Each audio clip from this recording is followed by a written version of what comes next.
Bienvenue sur Saga Ancestrale. Installez-vous confortablement, fermez les yeux et laissez-vous emporter par la légende.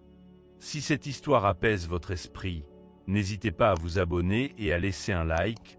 N'oubliez pas la cloche pour ne rater aucune vidéo. La légende du jour est l'histoire fascinante du comte de Monte Cristo. C'est parti. La mer était d'un bleu éclatant sous le soleil de l'après-midi, s'étendant à l'infini devant la coque noire du pharaon qui fendait doucement l'écume, annonçant son retour vers la terre de Provence. Sur la dunette, Edmond Dantès tenait la barre, droit et fier, le regard fixé sur l'horizon, là où le port de Marseille apparaîtrait d'une seconde à l'autre. Dans ses yeux bruns, brillait la promesse de retrouvailles et la chaleur de 1000 rêves. Les voiles claquaient dans le vent léger.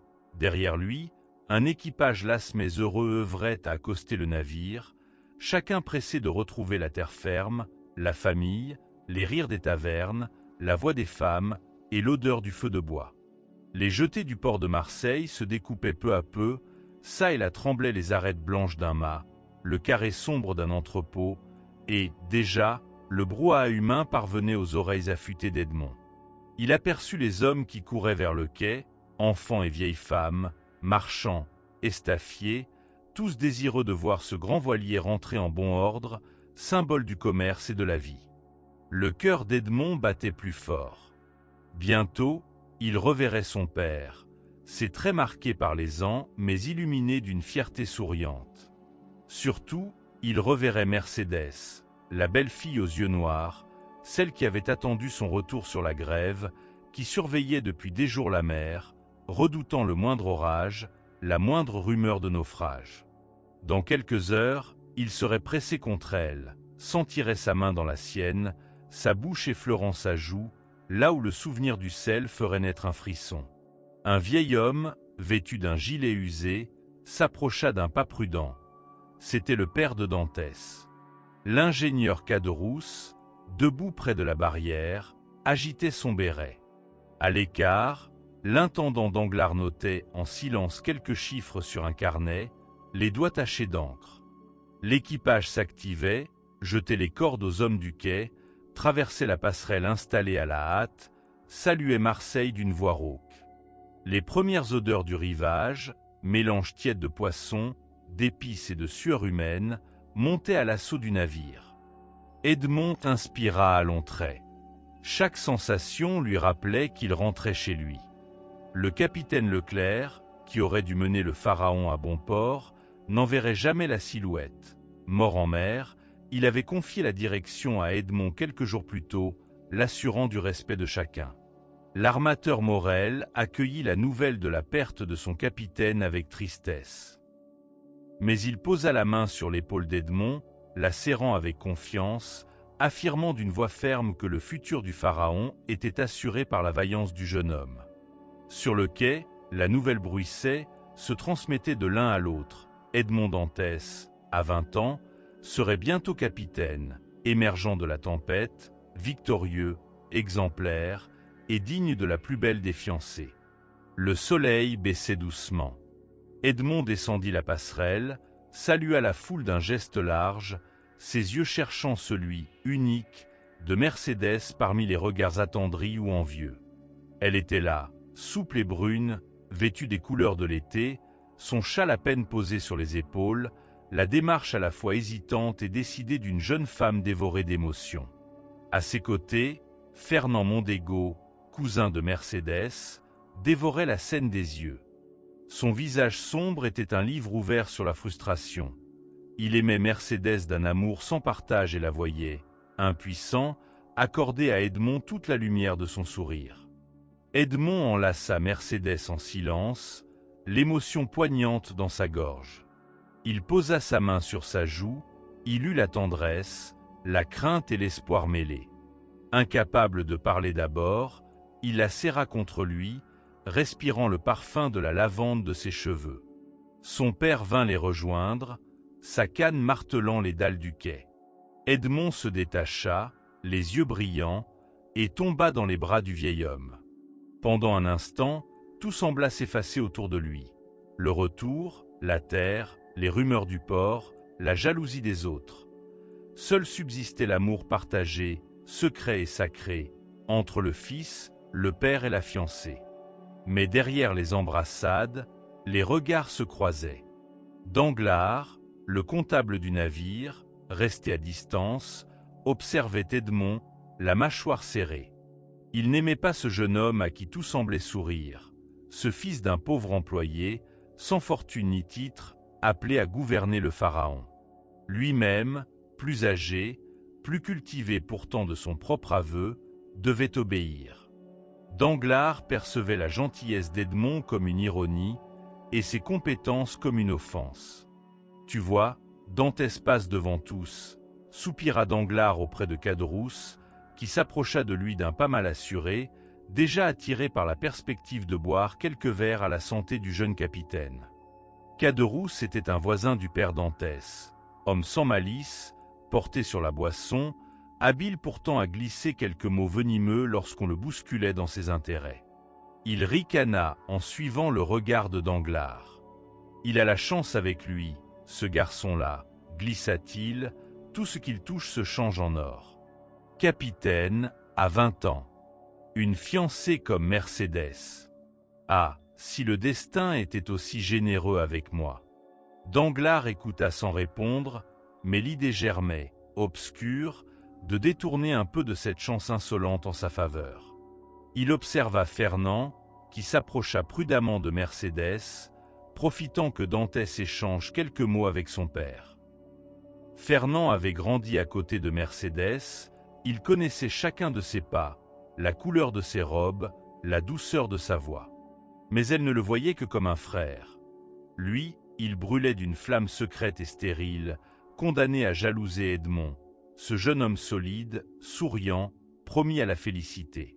« Tu as l'air songeur, Fernand, » lança Danglars, s'approchant de lui, les paroles lestées du poids troublant de la jalousie.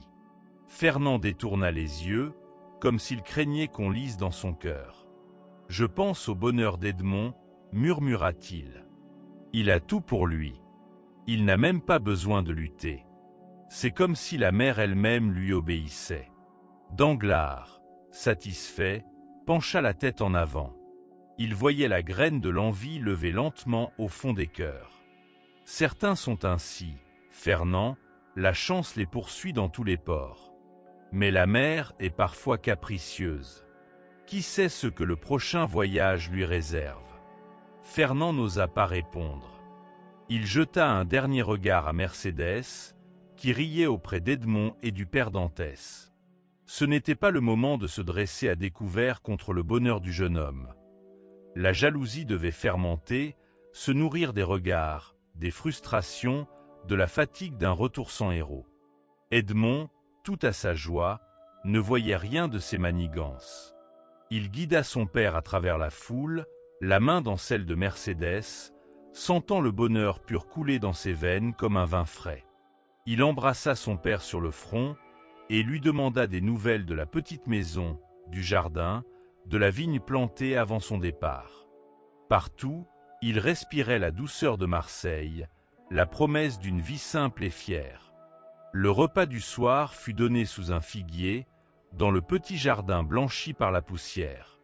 Les volets battaient au vent, déjà, les cigales stridulaient dans la tiédeur. Mercédès servait la soupe, son sourire ému flottant dans la lumière dorée du crépuscule.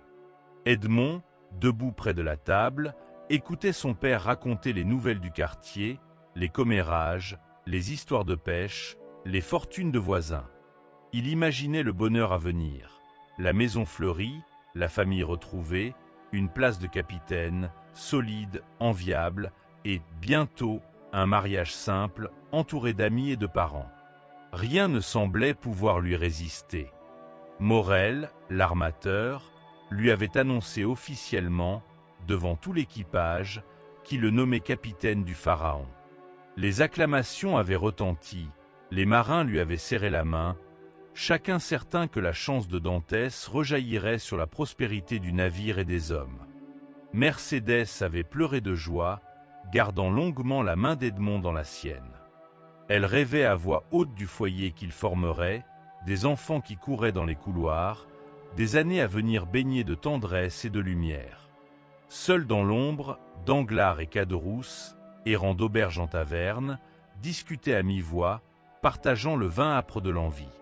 Le nom de Dantès revenait sans cesse, accompagné de sous-entendus. Danglars, plus réservé, distillait le poison avec précaution, préférant attendre une occasion plutôt que l'attaquer de front. Il pensait à l'avenir. Si Dantès devenait capitaine, lui-même resterait comptable. Rien de plus, alors qu'il se croyait capable de mieux, beaucoup mieux. Il a de la chance, Dantès, mais la chance n'est pas éternelle, glissa-t-il avec amertume. Caderousse approuva en silence, buvant une gorgée de plus. Quant à Fernand, il errait sous la lune, troublé et colère. Il revoyait Mercédès, souriante, belle, inaccessible, Edmond, rayonnant et sûr de lui. Partagé entre l'admiration qu'il avait pour ce jeune homme brave et la brûlure qui dévorait son propre cœur, il s'enfonçait dans les sentiers rocailleux menant à la plage. Le ressac fracassait sa tristesse, et la nuit qui tombait paraissait plus noire que de coutume. Au matin, Edmond s'éveilla tôt, l'esprit léger. Il partit saluer Morel, souhait point à eu petit matin, la mer semblait s'être assoupie sous une brume légère, et la ville se réveillait lentement, dorée par la lumière fraîche. Edmond Dantès marchait d'un pas léger le long du port, empli d'un bonheur sobre et vaste, tel que seuls les amoureux sur le point de s'unir connaissent. Le parfum du sel s'entremêlait à l'effluve plus doux du pain chaud s'échappant des échoppes, et chaque passant semblait saluer non pas Edmond, mais l'allégresse même qui flottait dans l'air. Ce jour-là, à Marseille, chacun savoura l'éveil du printemps, sans songer au poids du destin qui, ailleurs, murmurait sans relâche. Edmond souriait, inconscient que l'avenir, déjà, s'assombrissait pour lui. À quelques ruelles de là, dans l'ombre d'un estaminet à la façade défraîchie, deux silhouettes humectaient leurs lèvres d'un maigre vin et se dévisageaient, les regards pointus, plus acérés que des dagues. Danglars, l'intendant du Pharaon, gardait la bouche fine et le regard bas, alors que Fernand Mondego, les yeux cernés de jalousie, triturait le pied de son verre, le regard perdu. Dehors, on entendait la rumeur lointaine de la ville qui se préparait à la fête, mais ici, dans cette enclave trouble, ne régnait qu'envie et amertume. « Tu l'as vu » demanda Danglars d'une voix feutrée. Fernand hocha la tête sans répondre tout de suite. Il repensa au visage de Mercédès, à la retenue de sa tendresse pour Edmond, à ce rêve qu'il n'osait nommer mais qui le consumait. Et si, d'un revers du sort, celui qu'il appelait à contre-cœur ami disparaissait, son silence suffit pour que Danglars entende ses désirs secrets. Il y eut un court instant où leurs deux respirations s'accordèrent, l'une fébrile, l'autre calculatrice. « C'est odieux, » marmonna Fernand enfin, mais sa voix tremblait davantage de passion que de remords. « Que peux-tu faire » Danglars sourit, sinistre. Ce que l'on fait lorsqu'on désire prendre la place d'un autre. Parfois, il suffit d'un mot. Un mot, lancé au bon moment, placé dans la bonne oreille. Sur la table, Danglars tira de la poche de sa veste une feuille de papier pliée. Il la lissa d'un revers de la main, fit signe à Fernand de se pencher, et à voix basse, il suggéra, pas à pas, le plan qu'il mûrissait depuis des jours. Il s'agissait d'accuser Edmond de trahison. C'était si simple, si diaboliquement efficace. Le capitaine du Pharaon portait en lui la marque de l'étranger. Il avait fait une escale à l'île d'Elbe, reçu une lettre secrète de la part de l'empereur déchu. Aucun détail n'échapperait à l'œil suspicieux de la justice monarchique. Les temps étaient troubles, tout acte suspect pouvait précipiter un honnête homme dans les abîmes du château d'If. Fernand sentit le sang battre à ses tempes. Il hésita. Il n'était pas mauvais homme, habituellement, mais l'amour de Mercédès lui brûlait les entrailles. Danglars, lui, n'avait que du mépris pour la candeur et la gloire du jeune marin. Ils burent à petits traits, comme des conspirateurs qui signent un pacte silencieux. D'une plume rapide, appliquée, Danglars rédigea la dénonciation, inventant les phrases avec l'aisance d'un homme rompu aux roueries de l'écriture. Fernand, fébrile, regardait s'aligner les mots qui condamnaient Edmond, sans oser intervenir, mais sans détourner la tête non plus. Lorsque la lettre fut achevée, Danglars glissa le billet dans une enveloppe, la ferma d'un geste sec, puis la tendit à Fernand. « Et maintenant, susurra-t-il, il suffit de porter ceci aux autorités. » Fernand empoigna l'enveloppe, la main moite, le cœur battant à tout rompre, et s'en alla d'un pas pressé, comme s'il venait de signer un pacte avec le démon. Dehors, la luminosité des rues contrastait violemment avec la noirceur croissante de son âme. Il déposa l'enveloppe à la maison du magistrat, les jambes en coton, puis s'enfuit, laissant derrière lui l'ombre de sa propre faiblesse. Ignorant tout de la tempête qui se préparait, Edmond regagna la taverne où l'attendaient Mercédès, son père et une poignée d'amis. L'hospitalité marseillaise était au rendez-vous. Les échos de rire et les chansons montaient jusqu'au plafond bas. Edmond s'assura que tout était prêt pour le lendemain.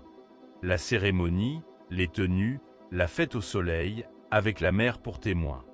Mercédès, tout en réserve, n'en affichait pas moins une joie palpable, murmurant, lorsque leurs regards se croisaient, des mots tendres pleins de promesses pour l'avenir. L'après-midi se déroula dans une lumière dorée, paisible, jusqu'à l'apparition d'un groupe d'hommes encapuchonnés, menés par un officier à la moustache sévère. Ils s'avancèrent, solennels, dans l'embrasure de la porte. Les convives s'interrompirent, surpris. Edmond sentit un frisson le traverser, sans comprendre encore la portée du silence qui venait de s'abattre. « Edmond Dantès ?» demanda l'officier d'une voix haute. Le jeune homme acquiesça, la certitude candide de l'innocence rayonnant sur son visage. Autour de la table, le souffle des proches sembla se figer. Mercédès se leva, comme mue par un pressentiment douloureux. « Vous êtes en état d'arrestation, au nom du roi. » Il y eut un vertige. Les mots demeurèrent suspendus dans l'air, irréels. Edmond chercha le regard de Mercédès. Elle avança, pâle, les lèvres tremblantes. Il tenta de sourire, de la rassurer, mais déjà les mains rudes des gendarmes se refermaient sur ses bras. Le jeune homme n'opposa aucune résistance, confiant dans la justice qui, croyait-il, reconnaîtrait vite sa droiture. « Mais pourquoi ?» balbutia-t-il. « Vous le saurez en temps voulu. » Les invités, médusés, se levèrent, protestèrent, mais l'officier imposait le respect. Seuls les cris étouffés de Mercédès franchirent la barrière d'indifférence professionnelle de la troupe. Edmond eut à peine le temps de presser la main de son père, de croiser une dernière fois les yeux de celle qu'il aimait. Puis il fut emmené, comme dans un rêve mauvais, dehors, à travers les rues animées, loin de l'éclat solaire de la vie qui filait tout autour. Dans la taverne, le silence retomba, pesant, accablant. Mercédès vacilla, retenant un sanglot, alors que les amis d'Edmond s'agitaient, inquiets, incapables de comprendre ce retournement brutal. D'un revers, tout le bonheur s'était effacé, happé par une ombre injuste. Pendant ce temps, le vent de la mer se leva, comme pour annoncer les drames à venir. Le cortège passa devant les étals de poissons, remonta les ruelles, traversa des quartiers où la nouvelle se propageait déjà à la vitesse des murmures. Edmond, d'abord sidéré, sentit la révolte poindre en lui, mais se força à croire encore en la droiture du pays pour lequel il avait tant navigué, tant peiné. Il fut conduit à la citadelle, jeté dans une salle dont les murs épais, les fenêtres hautes grillagées, exsudaient la peur et la désolation. Seul, il tourna en rond, le corps engourdi, la pensée bondissante. Il pensa à son père, à Mercédès, à la belle vie qui l'attendait, et cette attente lui sembla soudain irréelle, hors d'atteinte. Il songea à ses compagnons du Pharaon, à son défunt capitaine qui lui avait tant appris, à la noblesse de la mer, puis, de nouveau, à Mercédès. C'était à elle que revenaient toutes ses pensées, dans le silence lourd de cette cellule borgne. Les heures passèrent. La lumière faiblit peu à peu, et la ville, dehors, s'embrasait en habits de fête. On allumait des lanternes, on préparait le festin. Edmond imaginait Mercédès, inquiète, pleurant dans la semi-obscurité de leur pauvre logement, repassant sans trêve chaque instant de leur dernier regard. Le destin, cruel, s'évertuait à graver au fer rouge ses souvenirs dans la mémoire du jeune homme.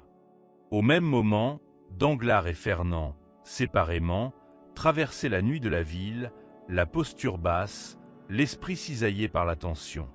Danglars, retenant un sourire, se flattait d'avoir su se jouer, sans en payer le prix, d'un rival trop vertueux pour soupçonner la trahison. Fernand, lui, goûtait le fruit amer de ses actes. Il errait, hagard, suivant du regard l'ombre de la maison de Mercédès et redoutant d'y croiser la sienne. Il sut alors, sans le dire, que le remords était le pire des bourreaux. Le lendemain, le magistrat de la ville, un jeune homme nommé Gérard de Villefort, reçut les charges contre Edmond Dantès. Les mots étaient clairs, pointus, écrits avec une main sûre. Il lut, fronça les sourcils, Edmond Dantès, marin sur le Pharaon, porteur d'une lettre de l'île d'Elbe, suspecté de conspiration bonapartiste. Il fit appeler Edmond. Le jeune homme fut introduit, droit, plein encore de cette droiture qui lui tenait lieu d'armure. « Savez-vous de quoi l'on vous accuse » demanda Villefort d'une voix nette. Edmond raconta honnêtement son séjour à l'île d'Elbe, la commande de son capitaine mourant, remettre à Paris une lettre adressée à un certain Noirtier. Il exposa tout, sans songer même à mentir. Villefort l'écouta, impassible, interrogeant de temps à autre pour préciser tel ou tel détail. Mais à chaque mot, le filet se resserrait, et Edmond, peu à peu, sentit la peur lui mordre le cœur. Sa vie, si limpide, était en train de se tordre inéluctablement, sous le poids de soupçons qu'il ne pouvait démentir. Villefort prit la lettre, la lut, pâlit soudain et la glissa vivement point les murs de pierre, épais, suintants, oppressait Edmond Dantès comme le poids d'une mer froide, compacte, suspendue juste au-dessus de son corps. Au commencement de la nuit, quand la lumière mourait complètement derrière les meurtrières en croix, il croyait d'abord au soulagement. La pénombre semblait abolir les limites du cachot, effacer les taches d'humidité, les veines noires marbrant la pierre, masquer la petitesse de la pièce, étouffer l'odeur de salpêtre. Pourtant, dans le noir, la forteresse semblait soudain s'élargir à l'infini, non plus comme un refuge, mais comme un gouffre où Edmond Dantès chutait, interminablement, les bras tendus dans le vide, sans jamais heurter le fond. Là, dans cet abîme de solitude, il sentait dans sa poitrine un vide, quelque chose qui tirait, transformant l'homme, autrefois si confiant, en une ombre recroquevillée sur la paillasse, fixant la porte, espérant toujours une venue qui tardait. Cela faisait combien de jours? Ou de semaines? Davantage, peut-être, que la raison ne peut accepter. Le temps, ici, n'avait aucune substance. Il se diluait entre deux rondes du geôlier, quelques repas d'une eau tiède, trouble, accompagné de pain sec, dur comme la pierre, dont chaque bouchée lui blessait les dents. Il avait perdu la couleur du ciel, le visage de ses amis, la douceur familière des rumeurs du port de Marseille. Il s'efforçait de se souvenir du visage de son père. Il approchait de ses souvenirs comme on s'avance dans la brume. Tout était flou, mouvant, incertain. Alors il cherchait à se rappeler Mercédès, la grâce pensive de son sourire, la profondeur soudaine de son regard. Mais même cette lumière-là commençait de vaciller. Quel crime avait-il commis? Il interrogeait le plafond, les ombres des pierres, il attendait un signe, une révélation, et il revenait toujours à cette question. S'il avait eu la force de crier, il l'aurait fait pour crever ce silence qui lui labourait l'âme. Mais même sa voix se tarissait, comme si la forteresse lui volait jusqu'à ses mots. Une seule fois, il avait hérité d'un gémissement, inarticulé, un plaintif appel à l'aide au puits, Honteux, il était retombé dans le mutisme, résolu à ne plus donner à ses geôliers la joie de sa souffrance. Il sombrait dans l'abattement. Les nuits étaient longues, irrémédiables. Parfois l'idée le prenait de se délester du souffle qui lui restait, de se fondre dans l'obscurité, de ne plus rien attendre. Mais alors, il se rappelait chaque mot d'encouragement de Mercédès, la promesse faite à son père de revenir, et il refoulait le désespoir, se raccrochant à ses fils invisibles, ténus, sur lesquels vacillaient toutes ses espérances. Un soir, alors qu'il errait dans la pénombre de sa cellule, il crut entendre autre chose que le bruit de sa propre respiration. Dantès s'immobilisa, tendit l'oreille. D'abord, il n'osa y croire. C'était un grattement ténu, à la limite du perceptible, venu du mur voisin, comme si une bête frottait ses griffes au revers des pierres. Toute son attention se fixa sur ce son. Il approcha la paroi, colla sa joue froide contre la pierre, et le cœur battant d'un espoir nouveau, il tenta de répondre. Il ramassa sur le sol une vieille écuelle d'étain, frotta le métal contre le mur. Le bruit s'interrompit aussitôt. Un silence épais, inquiétant, retomba. Dantès attendit, l'âme suspendue. Puis le son reprit, plus lent, plus réfléchi. On creusait, là, de l'autre côté du mur. Il en était certain. L'idée que derrière la pierre se dissimulait un autre être humain, vivant, se débattant contre la solitude, le remplit d'une émotion immense, plus vibrante que tout ce qu'il avait goûté depuis son arrivée au château d'If. Ainsi commença une longue période d'attente et d'échanges silencieux. Chaque jour, le bruit revenait, opiniâtre. Dantès, tremblant qu'on ne les découvre, ne s'autorisait que de brefs signaux, de faibles raclements. De temps à autre, il croyait saisir, par-dessous les pas pesants du geôlier dans le couloir, une voix humaine, très basse, porteur d'un accent qui lui paraissait étranger, distinction imperceptible d'un homme cultivé. Plusieurs semaines passèrent ainsi. Edmond s'organisa. Il amassait les fragments les plus durs de son pain, grattait la pierre autour d'une brique déclouée près du sol, guettant le moment, chaque soir, où son mystérieux voisin reprendrait la tâche. Parfois, le bruit se taisait plusieurs jours à la suite, l'inquiétude le rongeait. Puis cela recommençait, et il se sentait renaître. Un soir où la tempête battait les vitres de la forteresse avec violence, un morceau du mur voisin céda soudain, dans un fracas de pierre et de poussière. Une main amaigrie, nerveuse, apparut dans la brèche obscure, suivie d'une tête aux cheveux blancs en broussailles, d'un visage d'une pâleur spectrale mais allumé d'yeux vifs, noirs, pleins d'intelligence lumière, où brûlait encore l'énergie de l'esprit. Edmond resta figé, fasciné. L'homme rampa dans la cellule, s'arrêta, se redressa difficilement sur les coudes, s'essuya le front, et le contempla à la lueur pauvre venue du soupirail. « Dieu soit loué !» murmura l'étranger dans un souffle rauque. « Depuis des mois que je creusais aveuglément, je craignais d'aboutir dans le couloir, ou pire, au bord de la mer. Je suis chez un homme, un compagnon d'infortune. Pardonnez mon irruption, monsieur. » Dantès, bouleversé par le visage spectral qui se dressait devant lui, peina à reprendre contenance. Un flot de mots longtemps contenus jaillit de ses lèvres.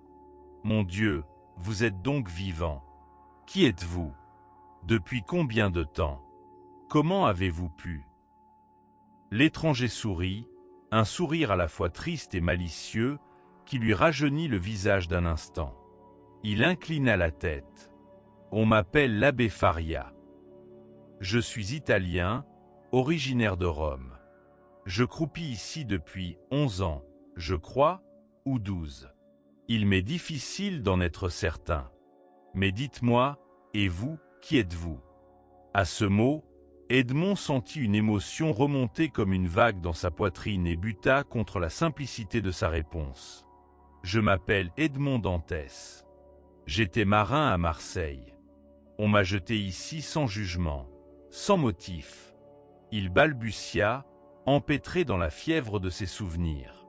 Faria le regardait, attentif, comme on écoute un secret, sans l'interrompre, laissant couler le flot de son désespoir. Edmond raconta la trahison, la lettre, l'arrestation, tout ce qu'il avait pu saisir dans la confusion de sa chute. À mesure qu'il parlait, il sentit ses forces lui revenir, comme si la parole rallumait dans ses membres une chaleur éteinte. Quand il eut fini, l'abbé Faria posa une main sur son bras. « Vous êtes innocent. Je comprends. Comme tant d'autres. Mais vous ignorez les rouages du monde, Edmond. La justice et le pouvoir. Laissez-moi vous aider à déchiffrer cette énigme. » Cette phrase, toute simple, résonna dans la cellule comme une promesse de salut. Edmond se sentit moins seul. Il n'était plus livré à la morsure des souvenirs, mais adossé à la certitude qu'un autre esprit, différent, lucide, veillait avec lui dans la nuit. À partir de ce soir, une étrange vie commença, rythmée par les retrouvailles clandestines, les confidences échangées à voix basse, les longues heures passées à gratter la pierre pour élargir la brèche qui les séparait. Faria, d'une patience inépuisable, guidait Dantès dans la confection d'outils. Une cuillère taillée dans du bois, une truelle improvisée avec une tôle perdue, des cordages noués à partir des fibres grossières de la paillasse. Edmond, fasciné, répétait les gestes, apprenait la lenteur, l'économie du mouvement, la sagesse de l'attente. L'abbé Faria possédait un savoir sans bornes. Entre deux élans de travail, il racontait les grandes heures de l'Italie, citait Dante, Voltaire, les astronomes d'Alexandrie. Il évoquait la philosophie, la science naturelle, les révolutions, tout un univers dont Edmond n'avait qu'un parfum d'enfant du peuple. Au début, Edmond restait simple auditeur, bouche bée devant ce feu roulant de récits et d'érudition. Mais peu à peu, sous les encouragements de Faria, il osait poser des questions, explorer, construire des idées. L'abbé lui enseigna les langues, lui apprit à lire et à écrire le latin, l'italien, à reconnaître les formules sacrées, à calculer les trajectoires célestes.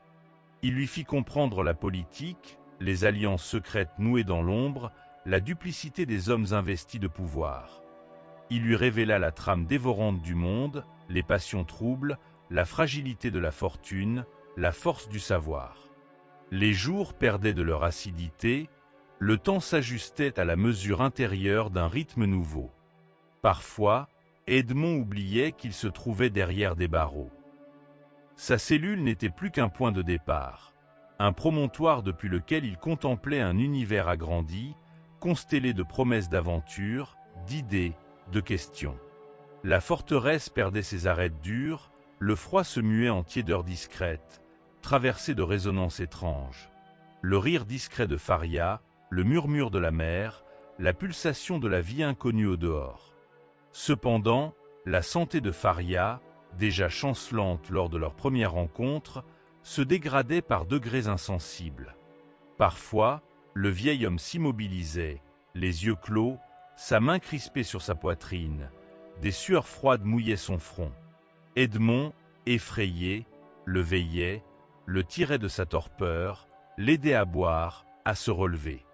Faria, dans ces moments, lui confiait ses secrets ultimes. Sa peur de mourir sans point et la lumière blafarde de la cellule filtrait à peine à travers la meurtrière haute, jetant une lueur diaphane sur la pierre froide et sèche.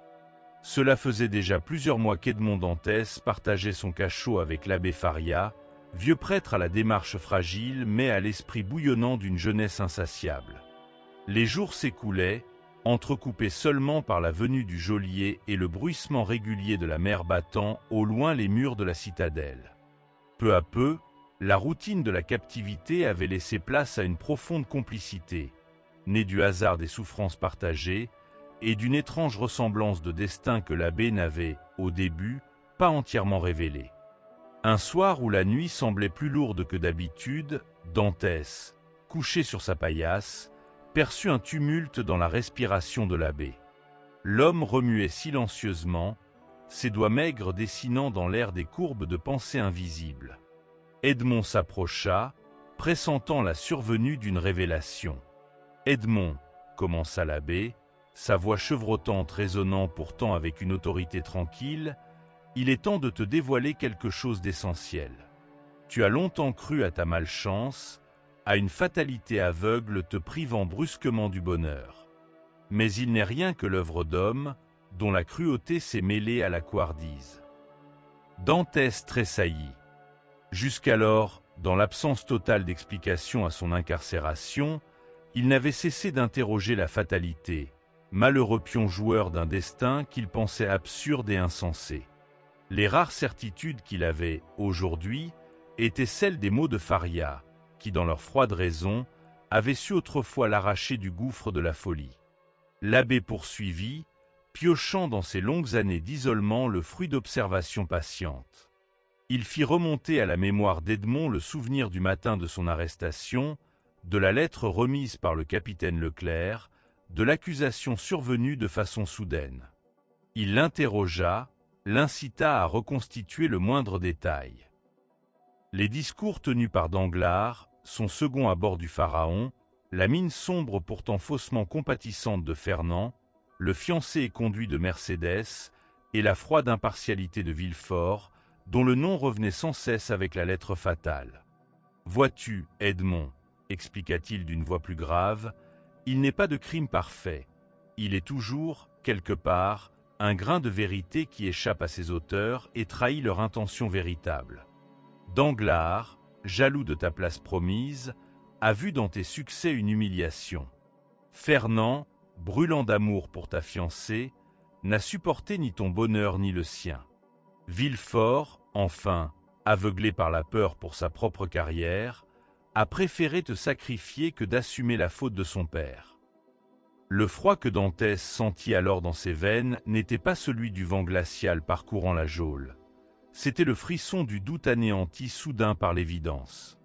Un à un, les visages des trois hommes se superposaient, charriant le souvenir de regards, de mots innocents qui, tout à coup, apparaissaient sous une toute autre lumière. Le sang de Dantès battit avec force à ses tempes.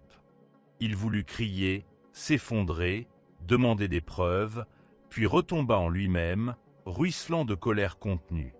L'abbé posa sur lui sa main rassurante, geste de vieux sage au-dessus du gouffre du désespoir. 2 jours passèrent ainsi, durant lesquels Edmond, le cœur abîmé par la révélation, oscilla de la fureur impuissante à la tristesse noire. Mais Faria, qui voyait toute chose jusqu'à son terme, ne laissa pas le jeune homme s'enfermer dans le ressentiment. Dès l'aube, au moment où le geôlier reculait en refermant la porte, il commença à déployer son second miracle, la transmission de son savoir.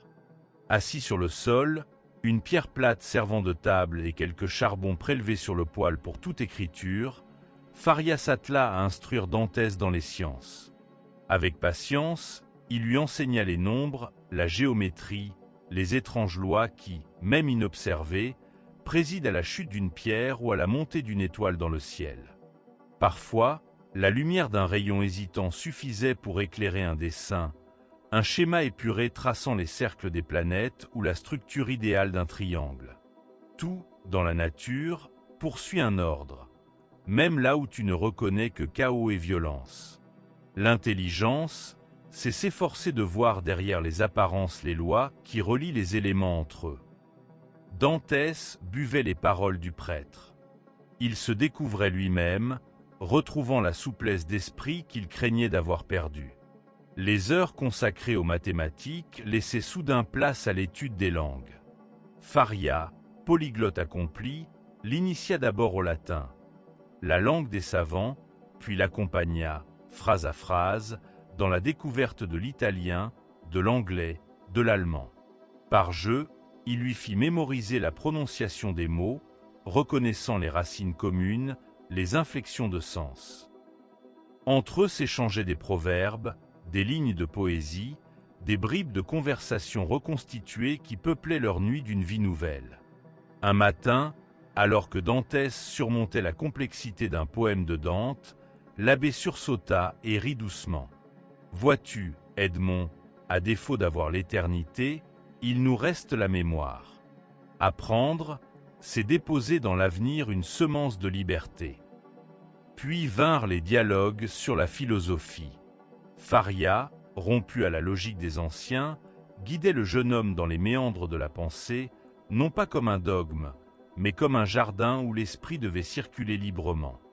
Il exposait les théories de Socrate et d'Aristote, la naissance du doute chez Descartes, les méditations sur le mal et le bien, la question du libre arbitre, les rouages du pouvoir et de la justice. Peu à peu, Edmond se transforma. Son âme, un temps rongée par la colère dévorante contre ses ennemis, trouva dans la contemplation de la connaissance un nouvel équilibre. Il découvrait la patience, apprenait à suspendre son jugement, à décortiquer le moindre argument, à tester la solidité d'une évidence. Le frottement constant avec l'intelligence de l'abbé déposait en lui une force nouvelle.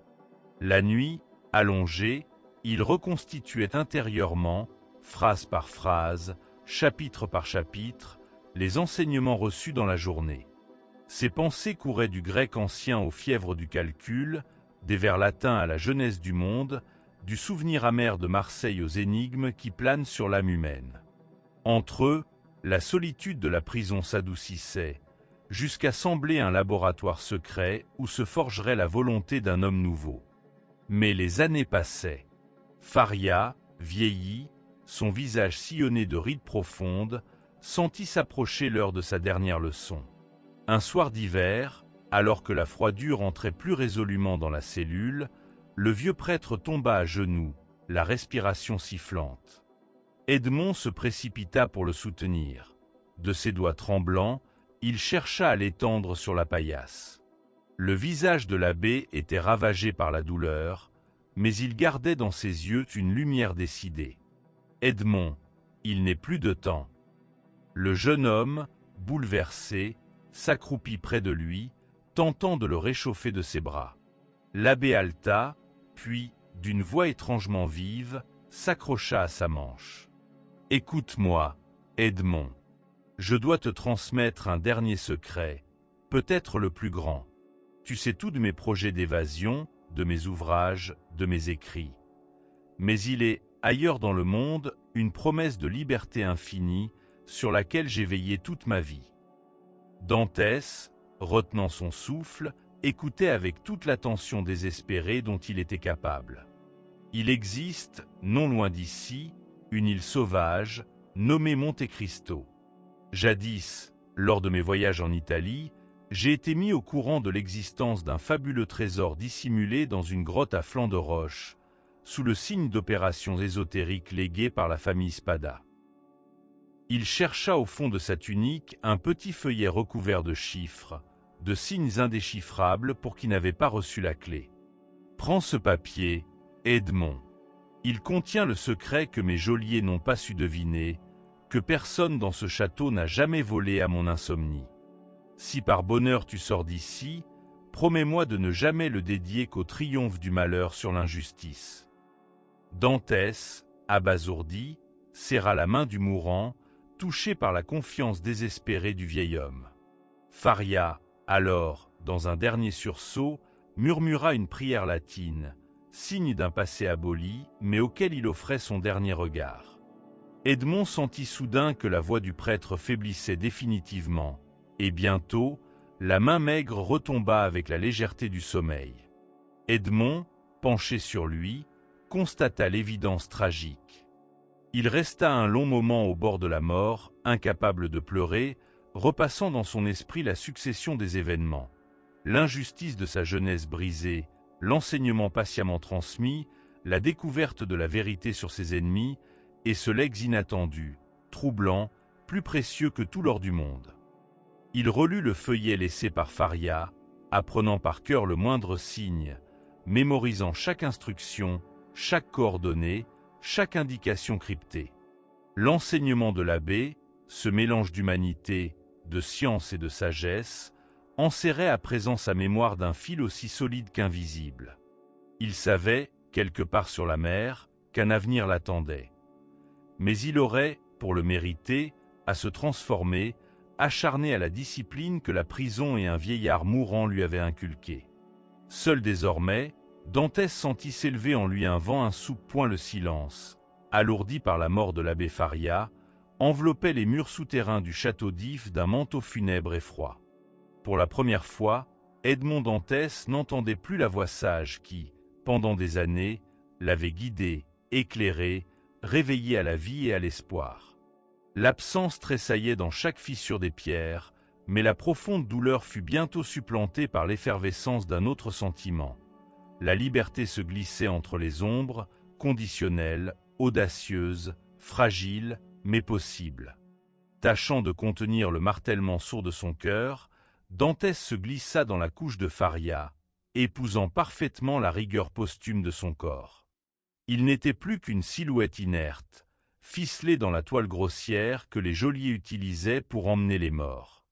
Chaque sanglot étouffé de la mer contre les rochers résonnait dans ses oreilles à mesure que, porté par les bras rudes des soldats, il franchissait les couloirs interminables du pénitencier. Quand le froid humide de la nuit le frappa et qu'il sentit l'odeur du sel, de la corde et la houle vibrante qui cernait l'île, Edmond prit conscience qu'il abordait la frontière entre deux vies. On balança le paquet funeste, avec un ricanement grossier, dans une barque.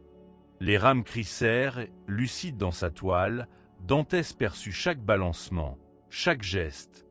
Puis un dernier choc, la toile s'entrebâillait sur le néant. Dante's Tomba.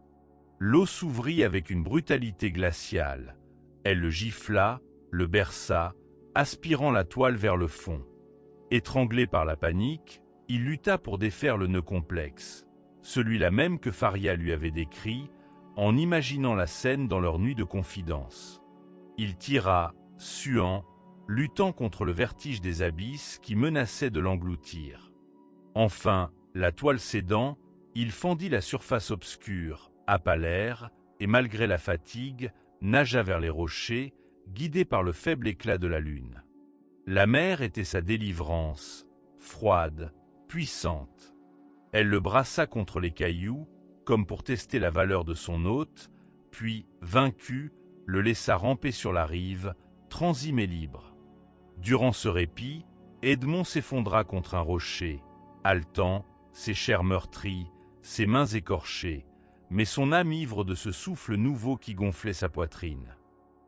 Il se permit quelques larmes, mélange de joie et de deuil, puis laissa la fatigue le submerger, rêvant de l'île de Monte Cristo et de l'or promis par Faria. À l'aube, une barque de pêche s'approcha, intriguée par la silhouette pitoyable agitant faiblement les bras vers eux. Les pêcheurs, émus par sa détresse et séduits par son histoire d'un naufragé rescapé, l'accueillirent à bord, le recouvrant d'une vieille couverture effilochée.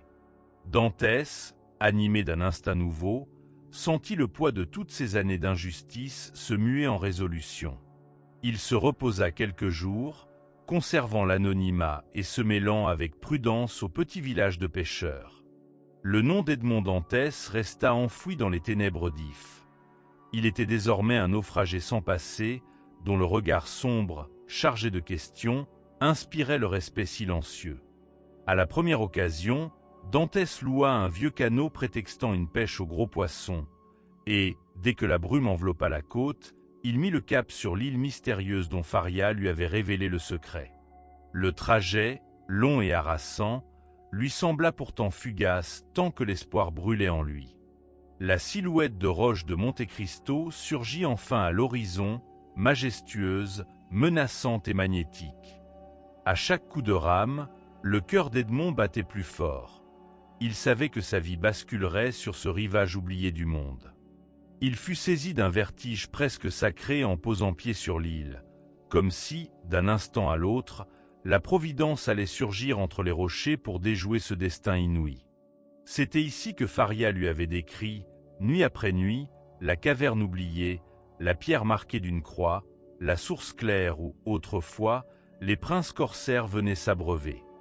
Suivant les repères transmis par le vieillard, Dantès franchit l'épaisse végétation, escalada la falaise, glissa entre les crevasses.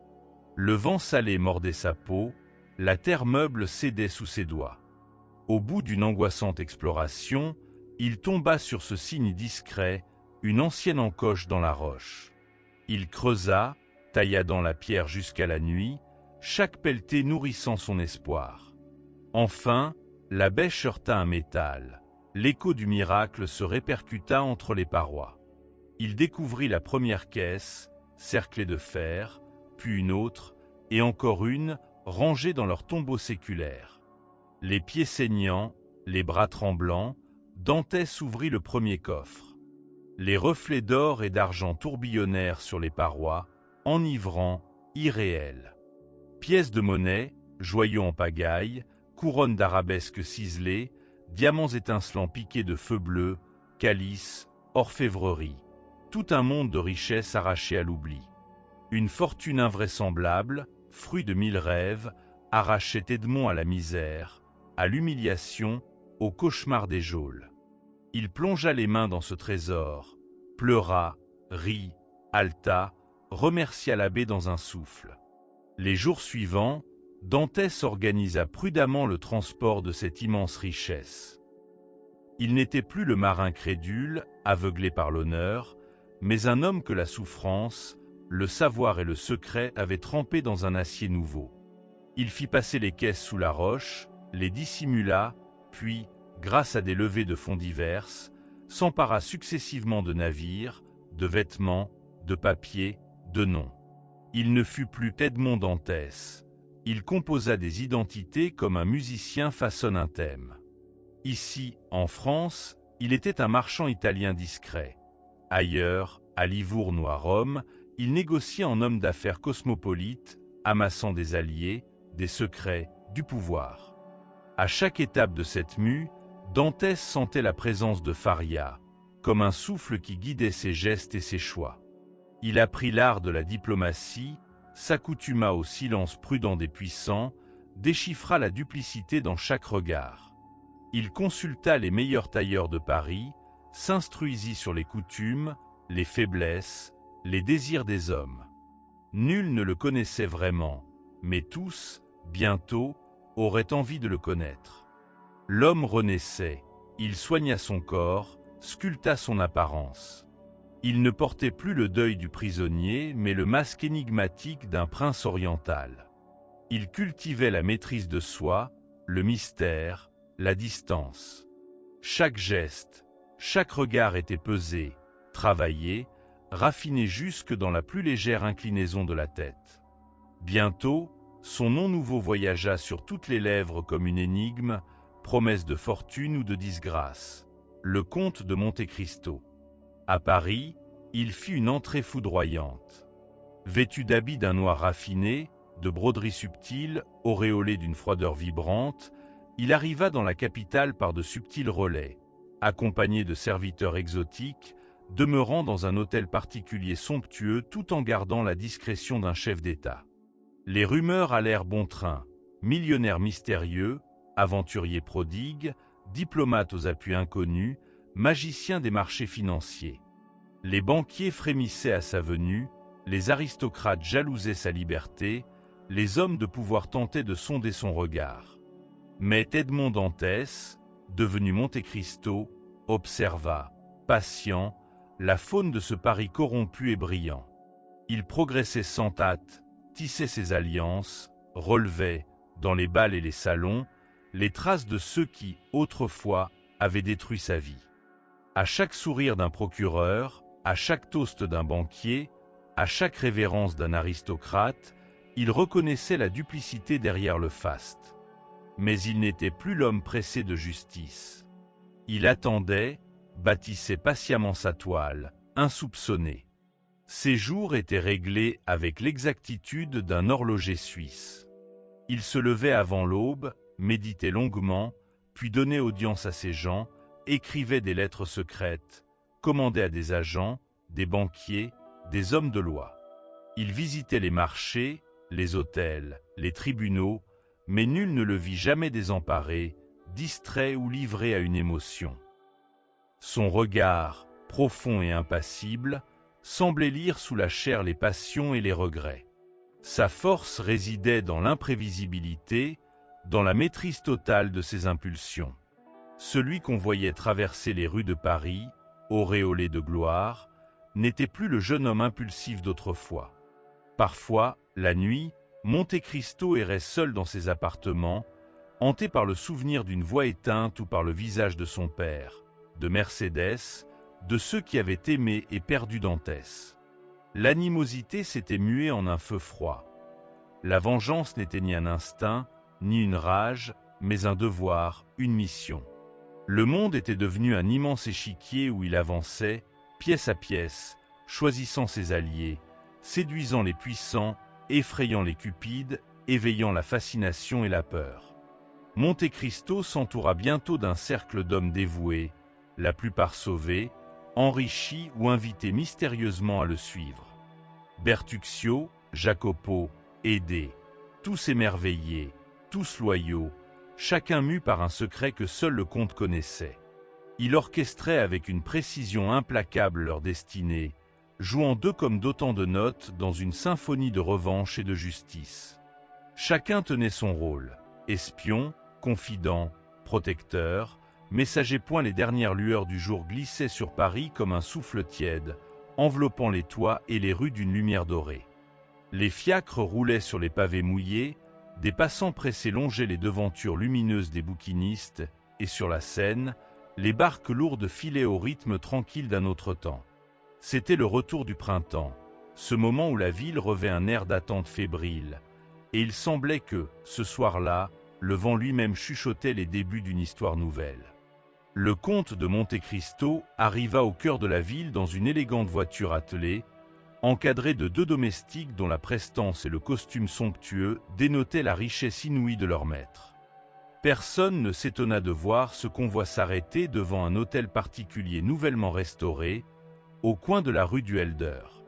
Les volets rouges, les balcons de fer forgé, tout sentait la nouveauté et la fortune.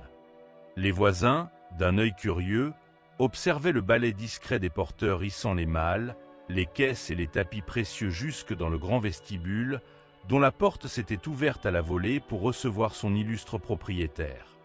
L'homme descendit de la voiture lentement, réglant chacun de ses mouvements comme les notes d'une partition inconnue. Sa stature était droite, son visage pâle, encadré de cheveux sombres. Son regard, d'une fixité troublante, paraissait saisir chaque détail autour de lui, comme si rien n'aurait pu lui échapper. Il n'était plus l'enfant du port de Marseille. Comment l'aurait-on reconnu? Derrière les étoffes brodées de sa redingote noire, sous l'éclat sournois de sa chevalière, il portait un nom qui n'évoquait rien dans les salons parisiens. Le comte de Monte Cristo, venu d'Orient, d'on ne savait où, chargé de secrets et de trésors. La nuit tomba sur la ville, enveloppant d'ombre la façade nouvelle. Dans le grand salon, les murs couverts de soie et les tapisseries persanes créaient un cocon de chaleur et de silence. Le comte, debout devant la haute fenêtre, laissa errer son regard sur Paris, étendue devant lui, insouciante. Au loin, brillait le dôme doré des Invalides. Il ferma les paupières, et le souvenir du passé rejaillit, acide, brûlant. Une geôle sombre, les barreaux humides, le désespoir. Un instant, le sanglot faillit luire dans ses yeux, mais il se ressaisit. Non, il ne reviendrait pas en arrière. Il avait franchi l'abîme, il était devenu autre. Ce fut Haydée, douce et attentive, qui vint d'un pas feutré annoncer que tout était prêt pour recevoir les visiteurs. Haydée, la fidèle compagne qu'il avait suivie dans son exil doré, était la seule à comprendre la fragilité de l'homme sous l'armure. Elle posa une main légère sur son bras, lui murmura des mots dans la langue rassurante d'Orient et le laissa à ses pensées. Un souffle de gratitude passa dans le regard du comte. Elle savait tout, mais elle ne jugeait rien. Peu à peu, la nouvelle de son arrivée se répandit dans Paris. Les chroniqueurs, les duchesses, les banquiers, l'élite curieuse, tous chuchotaient le même nom, interrogeant à demi-mot les souvenirs, les rumeurs, les on-dit. Qui était ce mystérieux comte? On disait qu'il avait traversé les mers, visité les palais d'Italie et les bazars du Levant, tenu la dragée haute au pacha d'Égypte et sauvé la vie d'un sultan. D'un revers de la main, il achetait des chevaux fins, des tableaux de maître, des diamants impayables. Sa fortune semblait sans limite, sa générosité insouciante. Pourtant, il dégageait une aura de tristesse, de mystère, comme une ombre portée sur sa magnificence. Le lendemain, Paris s'éveilla dans la rumeur d'un bal. Le tout Paris devait se réunir dans l'hôtel du comte de Monte-Cristo, dont personne n'avait franchi le seuil jusqu'alors. Dans la matinée, l'huissier déploya sous la porte cochère de lourds tapis écarlates, les domestiques s'affairèrent en silence, la cuisine fourmillait de plats extravagants. Pierre Morel, l'ancien armateur de Marseille, avait reçu une invitation, tremblant de joie et d'étonnement. Mais le comte n'ouvrait pas, ce soir, pour ses amis. Il invitait également l'insouciant Danglars, devenu baron et banquier, Gérard de Villefort, procureur du roi, et Fernand de Morcerf, général couvert d'honneur et de secrets. Tous, sans exception, avaient jadis été les artisans du malheur d'Edmond Dantès, sans savoir que derrière le nom exotique du comte se cachait leur ancienne victime. Chacun, dans le confort de sa vie, avait oublié la trahison, la lettre déposée, la jalousie, le mensonge. La soirée s'annonçait fastueuse. Les lustres brillaient comme des étoiles, la vaisselle d'argent lançait 1000 reflets, les bouquets de lys parfumèrent l'air d'une note pure. Une procession de calèches ravissantes glissa devant le perron, livrant à la lumière les visages poudrés, les épaules nues, les regards curieux. Le comte attendit la dernière minute pour se présenter, calme et majestueux. À son bras, Haydée incarnait toute la grâce d'un autre monde. On murmura, on observa chaque détail de sa toilette, la souplesse de sa démarche, la lueur d'acier dans son œil, l'assurance du geste pour accueillir l'un, saluer l'autre. Toutefois, nul n'y décela le moindre tremblement. Le comte savait ce qu'il devait faire, sourire, écouter, observer, et semer, par des mots étudiés, les premiers grains de ses desseins. À chaque étape de la soirée, il retrouva, comme sur un échiquier, ses anciens ennemis. Ce fut Danglars, d'abord, le banquier, ventru et souriant, qui s'approcha, gonflant la poitrine d'importance. Sa femme, d'un faste criard, riait fort à chaque trait d'esprit. Danglars, imprudemment, se vanta de ses dernières opérations à la bourse, cherchant dans l'œil du comte la lueur d'une admiration intéressée. Le comte l'écouta, muet, puis lâcha, d'une voix douce et contrôlée, une allusion sur la fragilité des fortunes et les secrets mieux gardés encore à l'ombre des coffres. Danglars sentit une sueur froide perler dans son cou, sans comprendre pourquoi ce comte étranger lui rappelait, malgré lui, quelque chose d'oublié de sa jeunesse dans une maison de change de Marseille. Puis, ce fut Gérard de Villefort, raide, grave, traînant derrière lui son rang et une épouse nerveuse. Le procureur observa à plusieurs reprises le regard du comte, fléchissant presque dans sa résolution.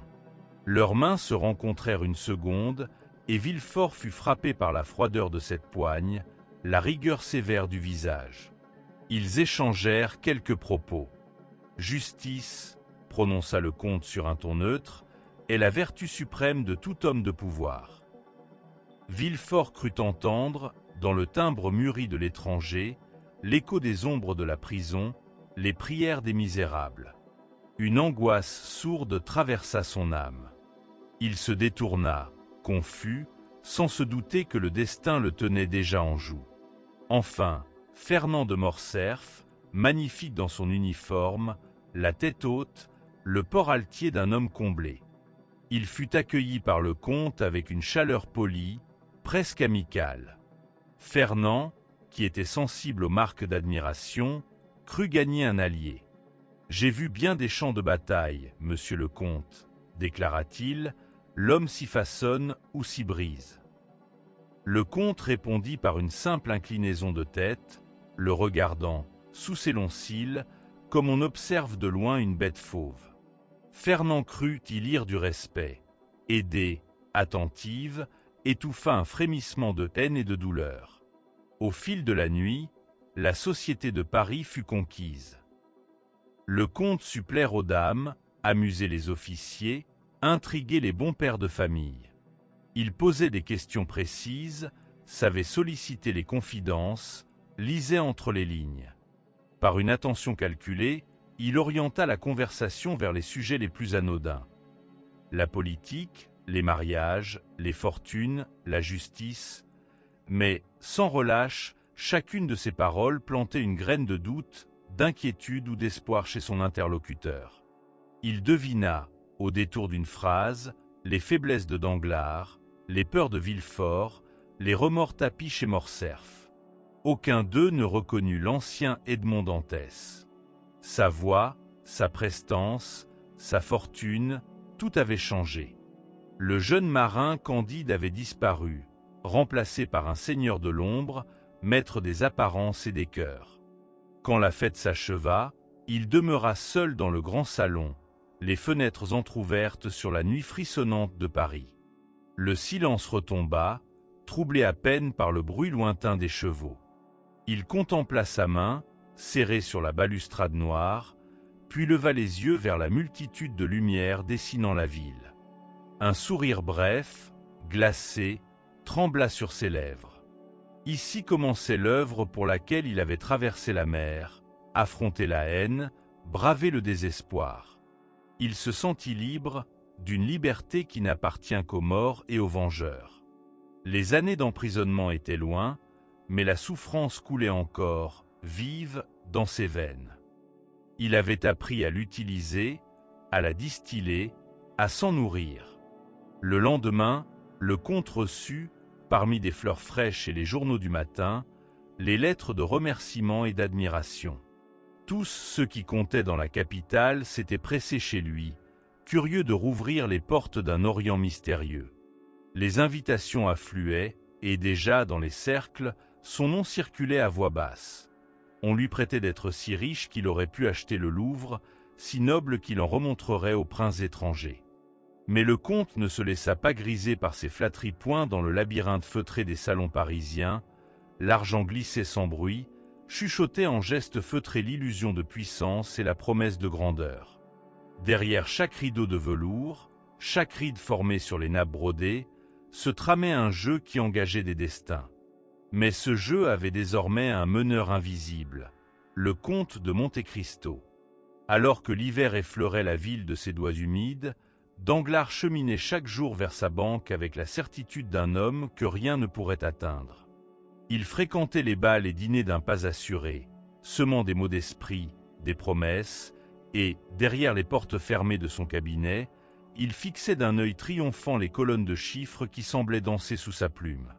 Les billets, les lettres de change, les actions, le flot constant des valeurs et des côtes qui montaient et s'abattaient comme les vagues, tout cela composait la mer sur laquelle sa fortune naviguait. Il était riche. Il était puissant.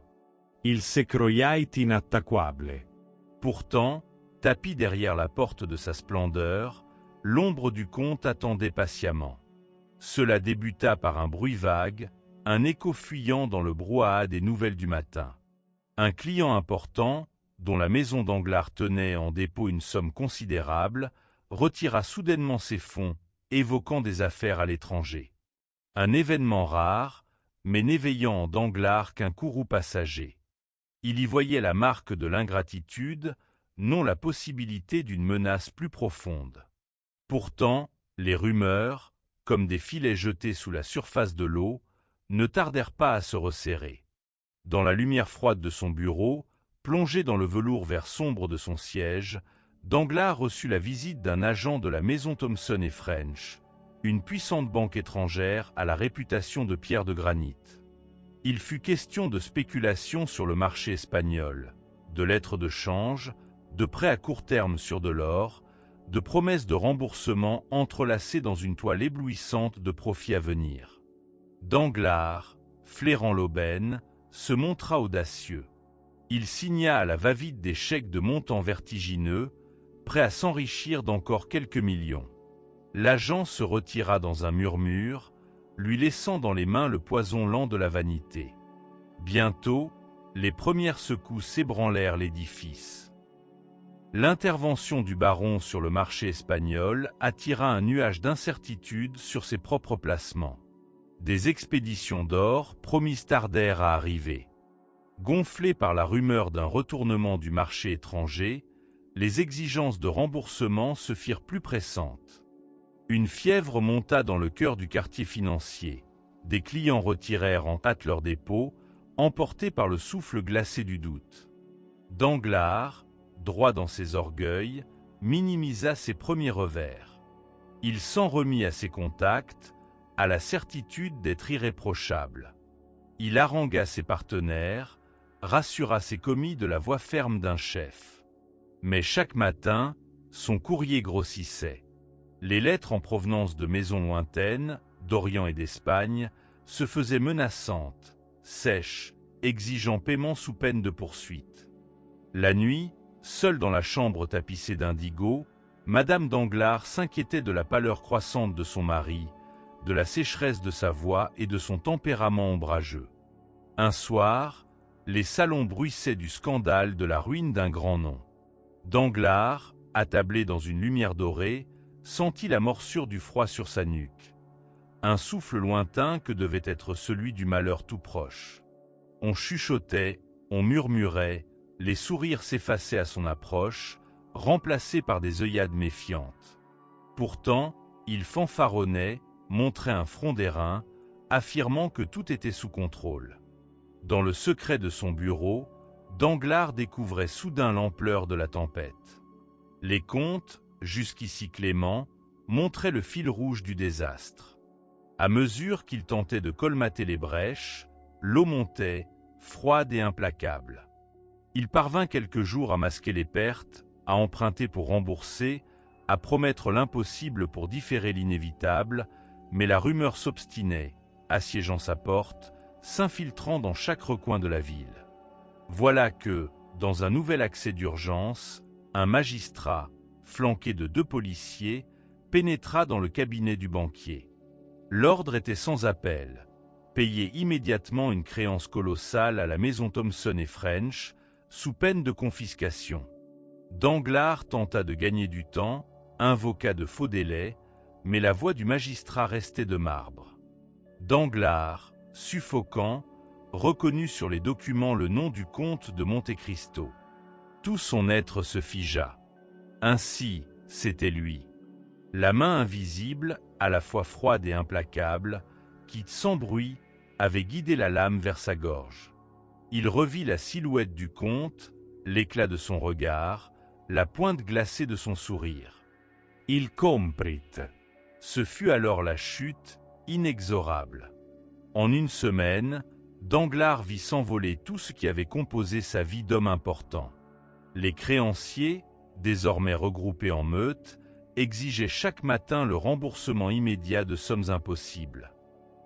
Certaines maisons, sur simple soupçon, révoquèrent ses crédits, d'autres lui envoyèrent des huissiers, et le spectacle fit le tour de Paris, avivant la gourmandise de ceux qui ne vivaient que des chutes retentissantes.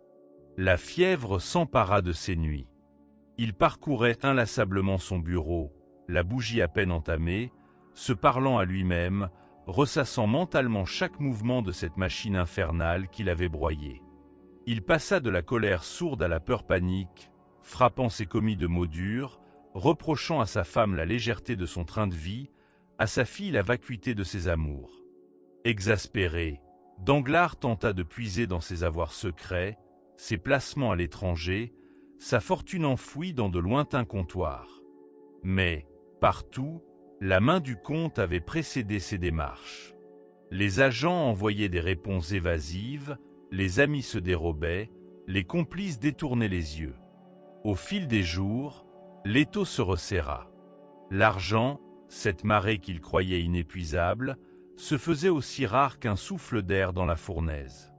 Un matin d'avril, Danglars entra une dernière fois dans sa banque. La foule des clients s'était raréfiée.